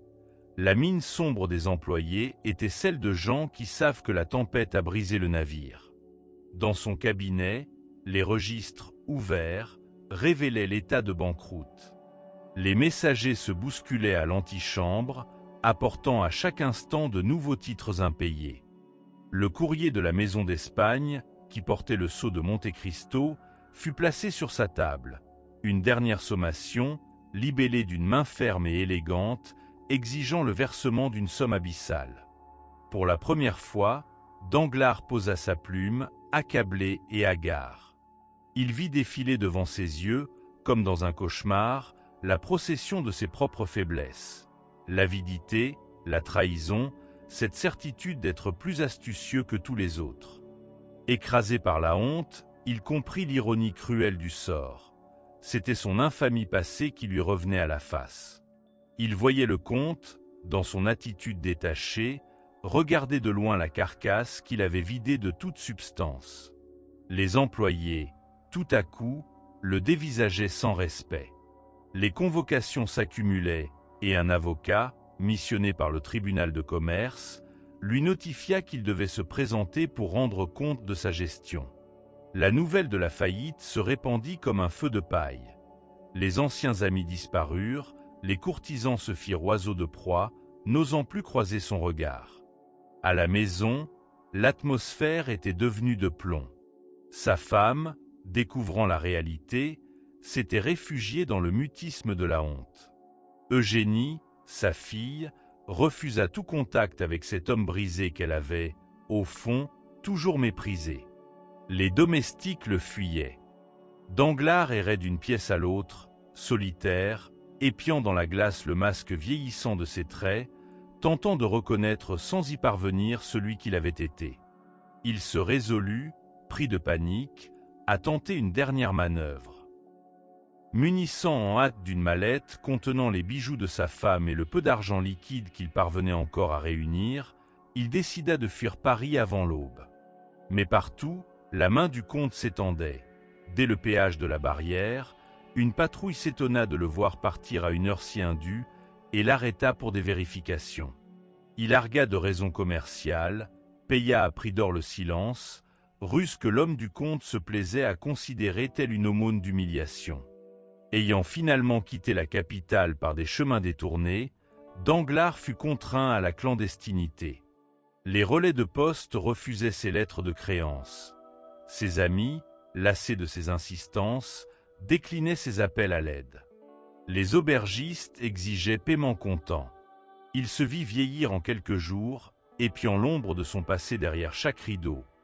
Redoutant la vengeance de telles créances non payées, l'infamie annoncée de sa ruine prochaine.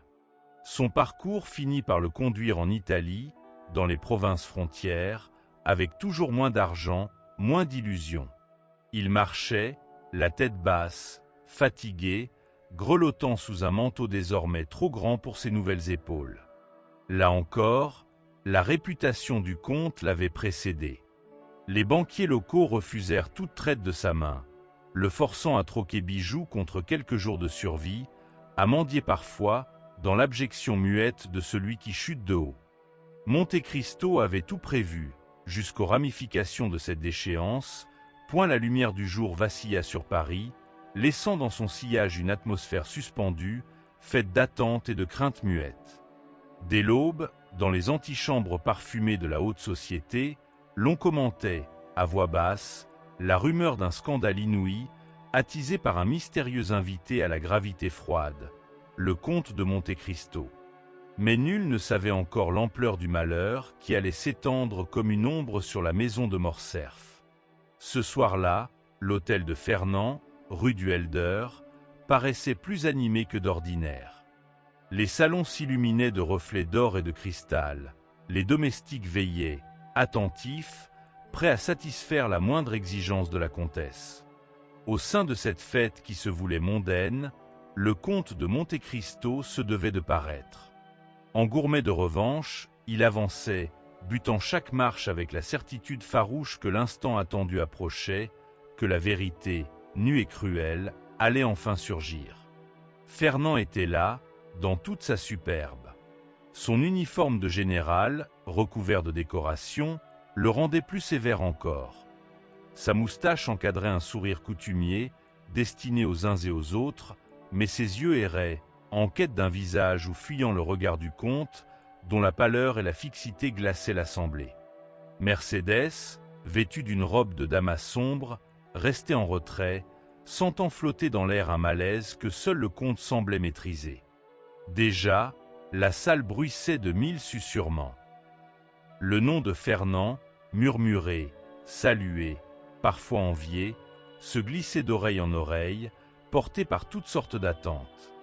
Pourtant, nulle main, ce soir, ne se levait pour l'applaudir. Une appréhension nouvelle avait contaminé l'assistance. Le comte s'approcha du ministre de la guerre, lui glissa quelques mots à l'oreille. Un chambellan, le visage bouleversé, s'éclipsa dans les coulisses et revint un instant après, porteur de documents. Fernand sentit, à l'inclination de tête du ministre, à la pose embarrassée de certains proches, que l'instant était venu où le sol allait commencer à s'effriter sous ses pas. Un à un, les regards se tournèrent vers lui, d'abord curieux, puis inquisiteurs, enfin brûlants de méfiance et de suspicion. Le comte, d'une voix posée, s'adressa d'un ton calme et solennel au ministère, à la cour et à Fernand lui-même, brisant les chevaux du silence. Je me permets de solliciter l'attention de cette auguste assemblée, et particulièrement celle de monsieur le comte de Morcerf, afin de soumettre au plus haut représentant de l'État et de la justice les résultats d'une enquête trop longtemps étouffée. Fernand sentit tout son être se raidir, comme si chaque fibre de sa chair, pressentant sa ruine, cherchait à se dérober. Les invités, d'abord gênés, découvrirent la scène étrange qu'offrait ce grand homme debout au milieu d'eux, drapé dans une dignité de statue, face à l'accusateur impassible. Je nomme Fernand Mondego, comte de Morcerf, jadis lieutenant, puis général sous une nation étrangère. J'affirme qu'il a vendu Ali Pacha aux Turcs, trahi sa confiance et livré sa famille à la misère et à l'oppression, tout cela pour de l'or et des titres, poursuivit Monte Cristo, chaque mot tombant comme un coup de marteau dans l'esprit de ceux qui l'écoutaient. Le ministre pâlit, les invités échangèrent des regards effarés. L'un d'eux osa demander, non sans crainte, la preuve de pareille accusation. Monte Cristo, avec la lenteur étudiée de celui qui tient un triomphe entre ses mains, présenta un dossier, cacheté, oblitéré de plusieurs sceaux. Il y joignit le témoignage d'Haïdé, la fille d'Ali Pacha elle-même, dont le nom surgit, terrifiant, comme le rappel d'une faute irrémissible. La jeune femme, recueillie par le comte après la mort de son père, se tint droite et grave à ses côtés, muette, accablante.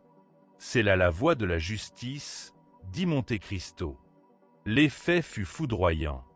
Certains dans l'assemblée voulurent détourner le regard, comme gênés d'assister à un sacrifice public.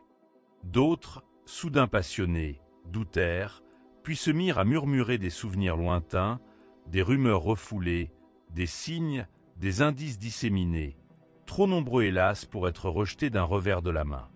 Fernand, déjà blême, sentit ses lèvres se dessécher.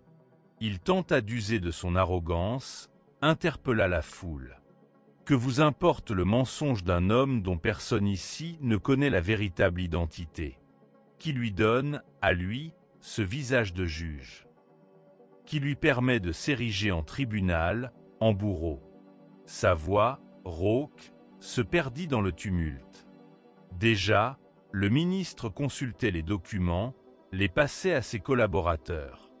Puis la voix implacable de Monte Cristo régna de nouveau. Le témoin est ici, la preuve n'est plus à faire.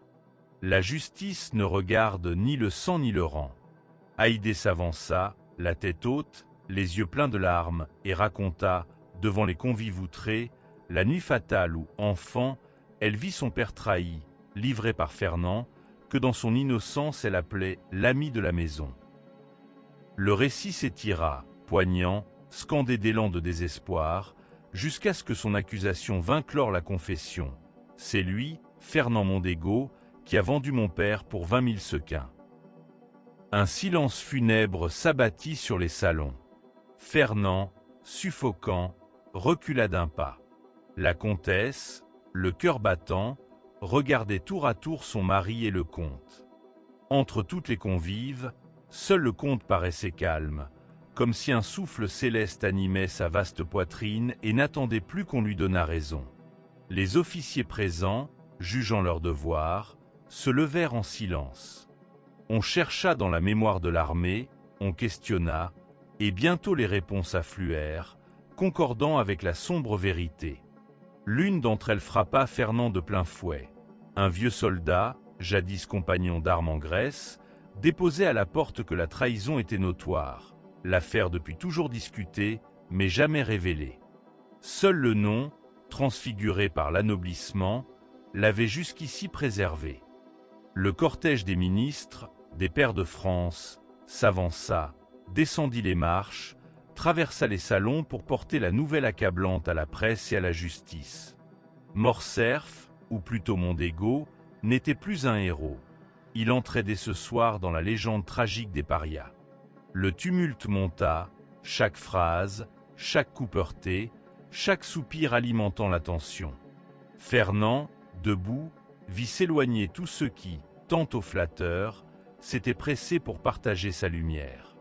Les couples se détournaient sur son passage, les regards auparavant soumis se teintaient d'un mélange d'horreur et d'accusation. Un monde s'effondrait autour de lui, jusqu'à ce que seule demeure, dans la tempête, une douleur aiguë, le regard de son fils, Albert. Le jeune homme s'approcha, le visage fermé, la bouche tremblante sous l'émotion. D'une voix ferme, il s'adressa à son père. « Est-ce vrai ? Est-ce bien toi, mon père, que l'on accuse d'avoir ainsi trahi, vendu, tué ?» La voix d'Albert vacilla, mais ne faiblit pas. Pour la première fois, Fernand sentit la honte étreindre son âme, la véritable honte, celle qui brûle plus sûrement que le feu. « Non, ce n'est pas vrai, tenta-t-il. Je t'assure, je t'en prie, Albert, écoute-moi. » Le jeune homme secoua la tête, puis, la voix brisée. « Je t'ai cru, je t'ai aimé, père, mais je n'ai plus de père ce soir. » Albert recula, écarta les bras de Fernand, et passa devant lui comme on passe devant un cadavre, sans revoir le visage aimé. Fernand voulut crier, le retenir, mais le souffle lui manquait. C'est alors que Mercédès, pâle et droite, s'approcha à son tour. Elle contempla Fernand d'un regard dont la douceur immense ne pouvait masquer le dégoût et la pitié. À voix basse, distinctement, elle prononça « Je t'ai aimé autrefois, Fernand, malgré les soupçons, malgré la douleur, pour ce que je croyais être ta force et ton honneur. Mais tu as tué 2 fois le même homme. Tu as tué Ali Pacha, tu as tué Edmond Dantès. Je pars avec mon fils. Nous ne reviendrons jamais. » Fernand tomba à genoux, tentant d'implorer sa femme, mais elle le repoussa doucement et sortit, tenant Albert par la main. Autour d'eux, la foule ouvrait un passage, murmurait, s'écartait, rejetant le paria comme un pestiféré. Fernand, seul, accablé, resta quelques minutes immobile, prostré dans l'immensité d'un silence plus terrible que tous les cris. On n'entendait plus que le tic-tac lointain d'une pendule, et par la fenêtre, les bruits de la rue, allumant la première veilleuse de la nuit. Le comte de Monte Cristo, silencieux, jetait sur ce désastre un regard impassible où brûlait une lumière glaciale, celle de la justice accomplie. Dans un soubresaut, Fernand se releva, chancelant. Il traversa, tel un fantôme, les couloirs de la maison déserte, gravit l'escalier, pénétra dans son cabinet.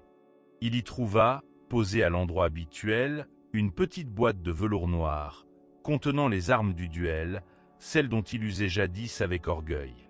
Ses décorations, son sabre et ses croix, reliques inutiles, gisaient maintenant à terre, abandonnées comme autant de mensonges. Le regard de Fernand s'arrêta sur un portrait, celui de Mercédès, jeune, souriante, prise dans le talot lumineux d'une époque disparue. Un sanglot le secoua. Tout revenait, l'enfance à Marseille, l'ombre de Dantès, la promesse de la fortune, la peur, la lâcheté point la lumière filtrée du crépuscule s'étirait en rubans dorés à travers les lourdes tentures du cabinet de Gérard de Villefort. Dehors, Paris L'enfant enterré vivant, l'acte de naissance falsifié, l'argent détourné, les protections achetées à vil prix. Et ce n'était que le commencement. Dans cette litanie se lisait la ruine des Morcerf, la mort de tant d'innocents broyés par le silence ou le chantage, la corruption du temple de la justice dont on lui avait confié les clés. Le sang martelait au temple de Villefort. D'un geste âge, il se releva devant sa psyché, observant son visage dans le miroir. Il crut n'y voir là d'abord qu'un inconnu, puis, doucement, y reconnut le masque fatigué, le regard brûlant du coupable, saisi à la gorge par sa conscience. Chaque ride, chaque pli dans sa peau, trahissait la peur, le remords, et cet orgueil blessé qui n'admettait pas de devoir plier les genoux. Pourtant, les preuves étaient là, cinglantes, irréfutables. Ce fut alors que la porte s'ouvrit en silence. Monte Cristo, irrésistible et grave, fit 3 pas dans la pièce. Villefort essaya, instinctivement, de se redresser, de retrouver cette superbe distante qui avait tant de fois intimidé les avocats, les accusés, les juges eux-mêmes. Mais la fatigue ployait son dos et son âme. Le comte ne prononça pas un mot, d'abord. Il le regarda longtemps, avec cette intensité douloureuse de celui qui tient entre ses mains la balance du destin. Puis, sa voix fendit l'espace, posée comme du velours mais tendue d'acier. « Gérard de Villefort, tous les actes que vous avez commis, vous les portiez fièrement comme une armure. Voyez comme aujourd'hui, ils vous écrasent comme des chaînes. » Villefort sentit la sueur perler sur son front. Il voulut protester, mais aucun mot ne vint. « Vous avez choisi, » continua Monte Cristo, « de faire taire l'innocence, de sacrifier l'innocent pour la protection de vos ambitions. À présent, cet enfant que vous aviez cru faire disparaître se dresse devant vous, miroir terrible de votre faute. » Villefort, chancelant, porta la main à sa gorge. Sa voix, brisée, émergea comme un râle. « Qui êtes-vous? Pourquoi ce supplice ?» Le comte, implacable, s'avança encore. « Je suis le destin, » répondit-il, « le destin de ceux que vous avez condamnés sans appel, de ceux que vous croyez écrasés pour un avenir d'hypocrisie et de silence. Aujourd'hui, vous payez. » La pièce semblait soudain trop étroite, l'air y manquait. Villefort, abasourdi, laissa tomber la lettre qui se déploya en éventail sur le tapis, révélant, d'une encre noire comme la nuit, la liste de ses crimes. Les mots dansaient, tourbillonnaient, lui coupaient le souffle comme une fumée toxique. Les rumeurs de la ville affluèrent à son esprit. La chute des Morcerf, les suicides mystérieux des Danglars, la mort sinistre qui avait emporté Valentine, la disparition de Madame de Villefort et de son fils Édouard. Tout cela ramenait à lui une odeur de tombeau. Des années durant, Villefort avait cru servir la justice. Mais chacune de ses décisions, il s'en rendait compte alors, avait été contaminée par l'orgueil et la peur, par le souci de sa position, de son nom, au détriment de l'humanité dont il avait fait profession. Chacune de ses actions, même la plus anodine, résonnait à présent avec une clameur implacable. Combien d'innocents avait-il détruits en écartant des pièces, en fermant les yeux, en forgeant de faux espoirs? Combien de voix avait-il fait taire? Monte Cristo se pencha, recueillant la lettre qu'il reposa devant lui, solennellement, comme une dernière preuve. La nuit tintait doucement contre les vitres, teignant de bleu les dorures éteintes du cabinet. Villefort sentit, pour la première fois, la frontière invisible où le courage s'effondre et où la folie s'immisce, faufilant ses doigts crochus dans les brèches de l'âme. Un cri jaillit. Il se leva d'un bond, trébuchant contre son fauteuil, envahi par des souvenirs épars, confondant les voix du passé avec le murmure du présent. Il croyait entendre la plainte d'Hermine Danglars, les sanglots de Valentine, les rires froids des juges qui l'avaient trompé. Dans tous les miroirs, il voyait son reflet multiplié, vieilli, tordu, traqué par son propre regard. Ses mains cherchaient frénétiquement l'appui d'un objet quelconque, mais tout semblait glisser sous ses doigts. Monte Cristo, alors, se fit plus doux, presque mélancolique. « Je ne suis plus qu'un homme, aujourd'hui, et vous un autre. Je vous laisse seul avec votre conscience. C'est elle désormais qui sera votre geôlière. » Déjà, il franchissait le seuil d'un pas calme. Villefort n'entendit pas le bruit de la porte qui se refermait. Il s'effondra, pantelant, sur le tapis. Il n'y avait plus de justice possible. Maintenant, il n'y avait que la douleur, la honte, la certitude glacée d'avoir été l'instrument de son propre malheur. Toute sa famille, tout son nom, tout son avenir gisait anéanti dans la lumière mortelle de son passé. Petit à petit, des fragments déchirés de souvenirs affluèrent. Il revit le visage spectral de Madame de Villefort, poursuivie elle aussi par la peur, par le feu noir de son ambition stérile. Il se rappela les crispations du petit Édouard lors de son dernier sourire, la fraîcheur de Valentine dont le souffle s'était tari trop tôt.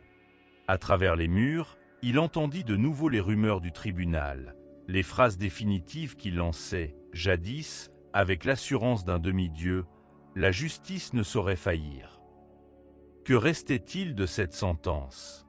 La détresse, en lui, s'étendit comme une traînée de poudre. Il n'y avait plus d'échappatoire. Les murs se resserraient, les souvenirs grondaient, et la voix de Monte Cristo, quelque part, résonnait comme une cloche funèbre. Plus rien ne le raccrochait à la réalité. Au dehors, la nuit était tombée. Dans la maison, le silence était si épais qu'il lui semblait étouffer sous son poids.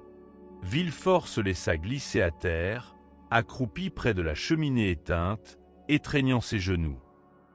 Des visions floues se succédèrent derrière ses paupières. Le jardin d'Auteuil, la terre meuble soulevée par ses mains tremblantes. Le regard suppliant d'une femme qui voulait croire encore à l'amour, au miracle. La jalousie d'un jeune homme mort dans une prison sans soleil. Tous l'accusaient. Il murmura des mots sans suite, cherchant à s'absoudre, mais aucun pardon ne vint. Un feu glacé lui rongeait la cervelle, brouillait ses pensées, le poussait tantôt à l'exaltation, tantôt à la terreur la plus absolue. Soudain, le visage de Benedetto, ce fils qu'il avait renié et condamné à la solitude, surgit devant lui avec une netteté effrayante. « Pourquoi m'as-tu fait cela ?» semblait demander l'enfant. Villefort voulut se lever, se défendre, lui crier qu'il n'avait fait que se protéger, mais sa bouche demeura muette, sa langue lourde et paresseuse. Il ne comprenait plus rien. Il n'y avait plus de logique, seulement la fuite désordonnée d'images déchirantes. Des heures passèrent, et l'aube trouva Villefort effondré, les cheveux souillés, le regard vide. Les domestiques découvraient un maître méconnaissable, errant d'une pièce à l'autre, parlant seul, s'échinant à remonter le temps pour réparer l'irréparable. On murmurait, on chuchotait sur son passage. Certains disaient même qu'on l'avait vu converser avec des ombres. Supplier pointait la nuit s'étendait sur Paris comme un manteau de velours parsemé d'étoiles trop lointaines. Une brise légère effleurait la Seine, murmurant des secrets aux réverbères qui surveillaient les quais silencieux. Dans cet élan nocturne, une ombre se mouvait avec grâce entre les reflets argentés. Le comte de Monte Cristo, celui qu'on avait adulé, craint, haï, et tant aimé aussi. Il avançait dans une sorte d'irréalité, comme s'il respirait pour la première fois un air purifié. Autour de lui, la ville palpitait encore des échos de sa vengeance. Pourtant, rien ne semblait plus l'atteindre. Il était nu, dépouillé de l'armure du ressentiment. Quand il s'arrêta devant la demeure de Maximilien Morel, un sentiment étrange s'empara de lui. Maximilien, ce jeune homme vaillant qui avait tant souffert, avait été un phare dans sa nuit, rappelant l'Edmond Dantès d'autrefois. Le comte, implacable stratège quelques jours plus tôt, sentait fondre la muraille froide qu'il avait patiemment érigée autour de son cœur. Ses pas l'avaient mené là, non par hasard, mais par nécessité. La porte s'ouvrit doucement. Maximilien l'attendait, devinant sans doute que la vraie conclusion exigeait ces derniers mots à l'abri du silence nocturne. « Monsieur le comte, murmura-t-il plein de gratitude et de troubles mêlés. Je devine que cette nuit n'est pas comme les autres. Monte Cristo inclina la tête. Sa bouche effleura ce sourire à la fois triste et apaisé qui avait déserté ses traits depuis si longtemps. Je viens vous dire adieu, Maximilien. Un adieu sans retour. Vous avez été, dans cette traversée des ombres, une encre précieuse. Vous rappelez ce que j'ai perdu, et aussi ce que j'ai cherché en vain par la vengeance. Mais ce soir, je comprends. Pardonner, c'est s'affranchir soi-même. Maximilien baissa la tête, les yeux brillants d'émotion. Vous m'avez sauvé, monsieur. Valentine revit grâce à vous, mon père repose en paix, le nom des Morel n'est plus souillé par l'infamie. Vous avez fait bien plus, pour nous, que personne ne l'aurait cru possible. Si vous partez, laissez-moi vous bénir. Monte Cristo posa doucement sa main sur l'épaule du jeune homme. Il y eut dans ce contact la transmission silencieuse de tout ce qui ne se dit pas, de tout ce qu'on doit consentir à abandonner pour renaître. La nuit n'était pas tout à fait close. Au dehors, les pavés humides rappelaient le souvenir du passé, mais, étrangement, ce soir, Monte Cristo s'en sentit libéré. Il marcha lentement jusqu'à son hôtel particulier, où l'attendait Haydée. Elle l'avait deviné troublé depuis des semaines. Elle était la seule à percevoir les remous sous la surface, là où les autres ne voyaient qu'un comédien parfait, inébranlable dans sa superbe. En entrant, il trouva Haydée dans le grand salon, baignée dans la douceur rougeoyante d'une lampe à huile. Elle écoutait le silence, un livre ouvert sur ses genoux. Lorsqu'il s'approcha, elle leva vers lui son visage gracieux, marqué par cette gravité sereine des êtres qui ont survécu aux tempêtes. « Vous êtes prêt ?» murmura-t-elle simplement. Monte Cristo ne répondit pas tout de suite. Il prit une longue inspiration, parcourant des yeux les murs chargés de mémoire, les portraits, les souvenirs d'une vie recomposée pièce à pièce, théâtre d'un drame intérieur enfin apaisé. Il s'agenouilla devant Haydée, saisit ses mains que la lumière faisait paraître diaphanes. « J'ai cru que la justice réparait tout », confia-t-il d'une voix grave. « Je pensais que rendre aux coupables la monnaie de leurs pièces suffirait à alléger mon âme. Mais il n'y a pas de victoire dans la vengeance, seulement des chaînes nouvelles.